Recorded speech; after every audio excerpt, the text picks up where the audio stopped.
Então, dando sequência às nossas discussões sobre semiótica, é importante reter que, no fundo, todas essas três semióticas, elas têm como finalidade ou como utopia metodológica abarcar o mundo, isso que eu chamei anteriormente de um real.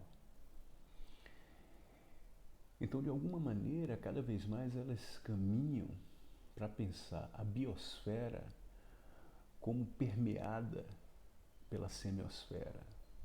Quer dizer, o universo dos signos, ele excede em todas elas o universo humano. Quando eu disse anteriormente que a semiótica de Peirce era verbo-voco-visual, na verdade a semiótica de Peirce também é muito mais do que isso. A semiótica de Peirce tenta pensar o universo para além do humano, até porque o Peirce entende que o que existe é uma pansemiótica, os signos estão em toda parte. Mas me parece que a semiótica de Peirce, de todas elas, é a mais operacional para se pensar um tempo que é cada vez um tempo de muitas máquinas de produção de linguagem. O rádio, o cinema, a televisão, o vídeo, as diversas formas de utilização das telas hoje. E que são, por natureza, integrantes. Quer dizer, cada vez mais elas tendem a se integrarem umas às outras. Quer dizer, na história das técnicas, como bem pensou a mediologia, não é comum uma técnica desaparecer. Ela tende a ser incorporada pela mais nova. A vantagem da semiótica é a semiótica tentar dar conta e abarcar essa pluralidade de fenômenos, né? Estabelecendo uma metodologia muito operacional para isso. Mas é preciso ser fiel à ideia de Peirce de que os signos estão em toda parte, portanto o escopo da semiótica não é apenas também as linguagens humanas ou da intermedialidade, é mais que isso. Então, a Lúcia Santella coloca num determinado momento do texto dela que a semiótica se pretende abarcar todos os aspectos ontológicos e epistemológicos do universo. Então isso define bem a semiótica. Embora eu acredite que ela seja bastante operacional para pensarmos as linguagens humanas, sobretudo das três matrizes, sonora, visual e verbal. Então, seguindo, o que é o signo para a semiótica de Peirce? Aí aparece uma diferença muito acentuada e importante em relação ao signo em si. O signo em si tem dupla face, significante e significado. E aí isso vai gerando uma série de dicotomias, Lang-Parole, sintagma e paradigma, etc. Que, como eu falei anteriormente, é bastante operacional para fazer análises. Por outro lado, na semiótica de Peirce, ele inclui um outro elemento, quer dizer, não existe uma relação passiva ou imediata entre significante e significado. Em Peirce, ele trabalha com categorias de três. Representamen, o que é o signo? É, de algum modo, a junção do representamen, do objeto e do interpretante. Como é que ele define o signo? O signo é tudo aquilo que está no lugar de alguma coisa para alguém, estabelecendo alguma relação. Portanto, a relação que parece implícita na linguística e na semiótica de Saussure, e que vai depois, de certo modo, ser aprofundada pela semiologia, é como se o significante e o significado eles tivessem uma relação, embora ele diga arbitrária, mas parece que não há crise nessa relação. Essa relação é quase uma relação imediata ou vicária.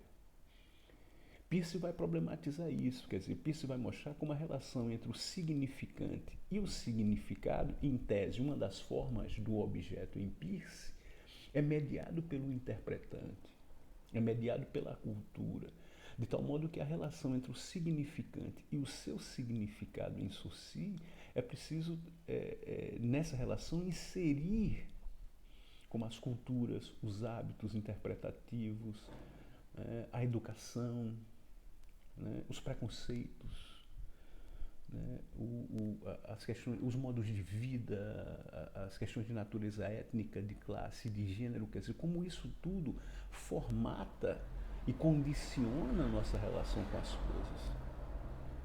Portanto, a relação entre o signo e o real é sempre uma relação mediada por estágios interpretativos.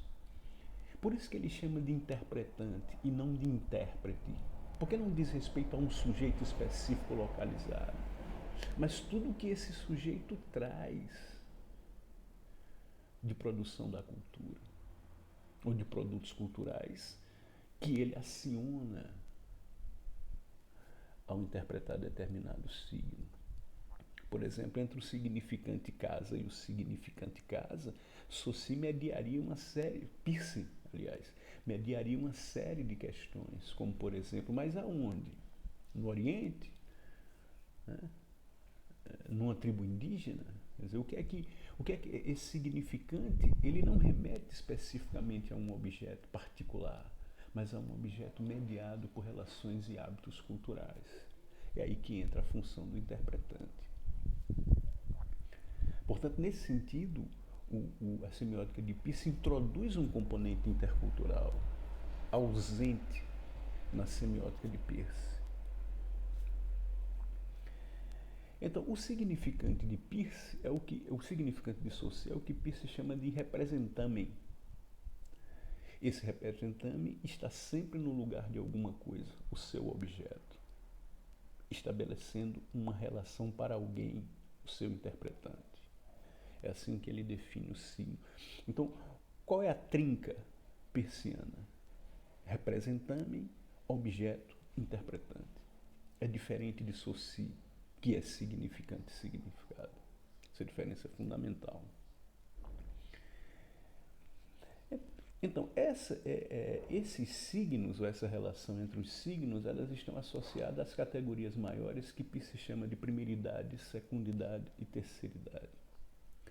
Então, o que é a primeiridade? A primeiridade é tudo aquilo que está relacionado a si mesmo, sem relação a absolutamente nada além dela. Daí se fala muito de qualidade de sentimento. Então, o primeiro é aquilo. É óbvio que para nós, sujeitos de cultura, sujeitos escolares, tudo passa a ser mediado por tudo aquilo que aprendemos. Mas é operacional pensarmos em alguma coisa que nos chega pela primeira vez, sem que possamos fazer com ela nenhum tipo de relação ainda. Então eu gosto sempre de citar como exemplo o disco voador. Quer dizer, o maluco viu alguma coisa no céu sobrevoando e ele olhou e disse, mas, quer dizer, como dar conta disso? É preciso traduzir em termos linguageiros. Né? É redondo e voa, disco voador. Mas antes dele chegar a essa nomeação, ele estava na ordem da primeiridade, em que as coisas ainda não se traduziram, porque a tradução é sempre a relação a um segundo, né? Traduzir é sempre um processo que implica uma outra coisa, uma outra língua, um outro sentido, um outro lugar. Então a primeiridade seria esse momento que nós adultos já não conseguimos mais dar conta. Então a primeiridade estaria muito forte, por exemplo, em determinadas formas da relação que nós temos com as coisas e que nós temos a senti-las independente de fazermos qualquer relação. Isso é muito comum, né? Algumas relações com o olfato, com o tato, com o paladar, né?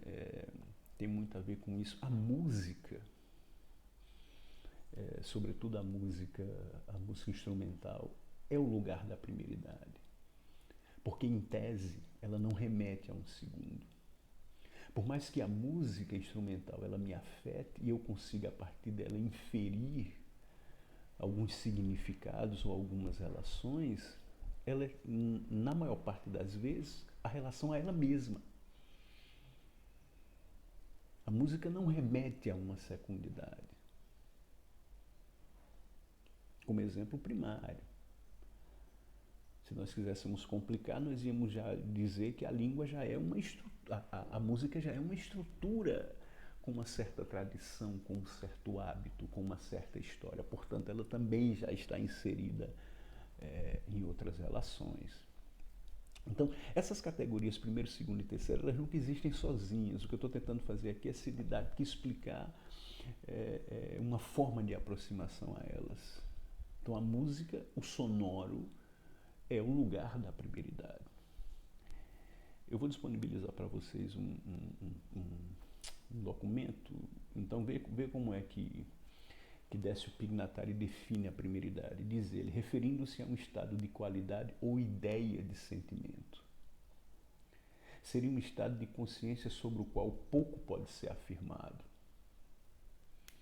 A não ser em termos negativos, é incomparável, não relacional, indiferenciável, imperturbável, inanalisável, inexplicável, indescritível. Então, a primeira idade é aquilo que só acontece em relação a si mesmo, porque descrever, comparar, explicar é necessariamente já um segundo. O lugar onde a primeira idade é melhor metaforizada é na linguagem sonora. Lógico que a música, por exemplo, com letra, já é outra coisa. A própria música como estrutura já é outra coisa. Mas temos que imaginar o som como aquilo que não remete necessariamente a um segundo nem a um terceiro. O som puro, um ruído, por exemplo. A secundidade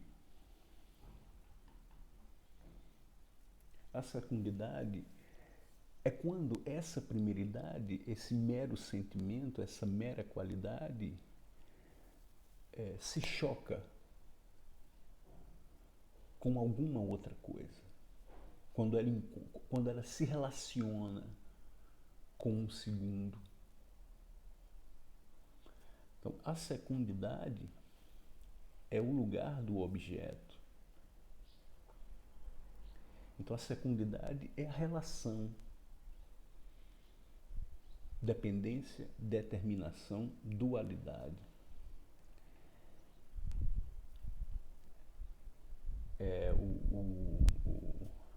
O Décio Pignatari assim define. É uma ideia de fato, de luta, de resistência, de poder, de vontade, de esforço. Realiza-se ou é percebida nos estados de choque, de surpresa.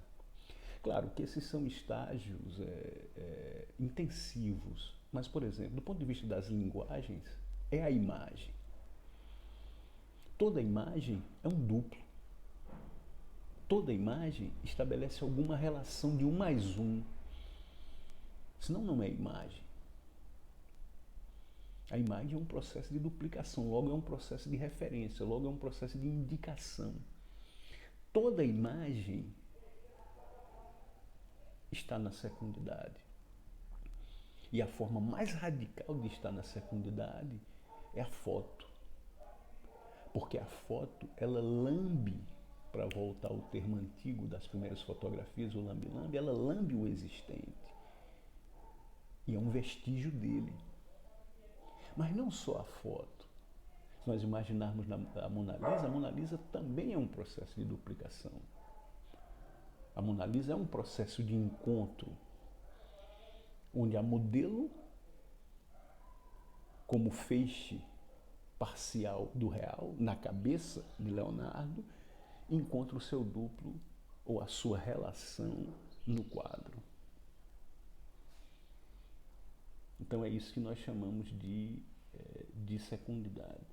E o terceiro é os efeitos que tudo isso produz associado à cultura, ao capital escolar, à nossa relação com a linguagem, aos hábitos. Então, quer dizer, como essas coisas aparecem, quer dizer, como todas essas relações há uma ideia de sentimento puro, que na minha mente eu consigo relacionar um segundo.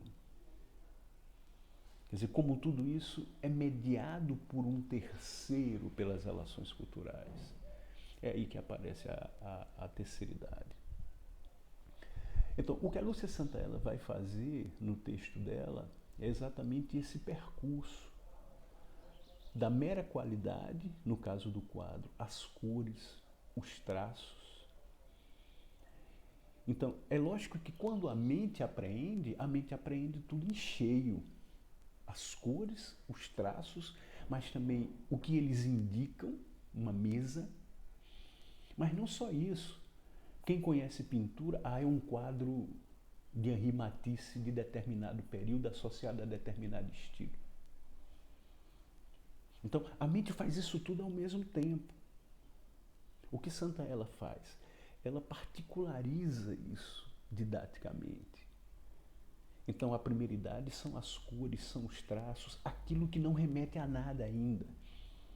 É preciso que eu retorne a esse momento para poder analisar. Quer dizer, em certo sentido, Daniel Bourneau vai dizer que o que é a arte? A partir do momento que a arte chama muita atenção para essas relações de qualidades.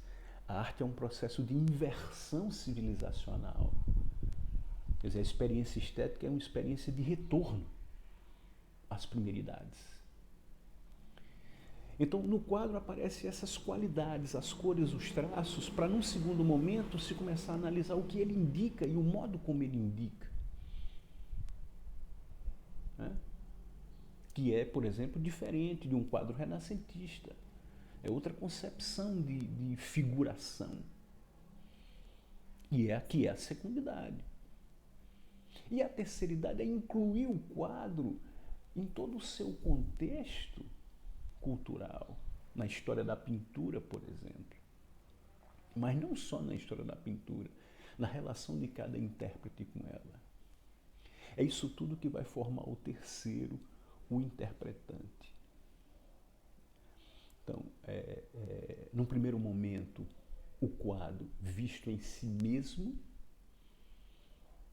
no segundo momento, que é a primeira idade, no segundo momento, o quadro apontando para uma outra coisa, uma mesa, uma janela, as suas relações de secundidade. E terceiro, a inserção dele no universo da cultura, no universo da pintura, etc. É a terceira idade. Eu prefiro trabalhar com as noções de primeiro, segundo e terceiro, porque eu acho que elas são mais fáceis do que nós pensarmos em ícones, índices e símbolos. Eu acho que esse é um dos problemas da semiótica, é ter havido uma supervalorização das relações dos signos com os objetos, porque ícones, índices e símbolos são as relações dos signos com os objetos, com as referências. Mas a semiótica é mais do que isso. Né? Então, por exemplo, é difícil você entender o sonoro, como eu falei anteriormente, do ponto de vista do ícone. Você tem que entender o sonoro do ponto de vista da primeiridade. Eu acho que isso é até mais didático.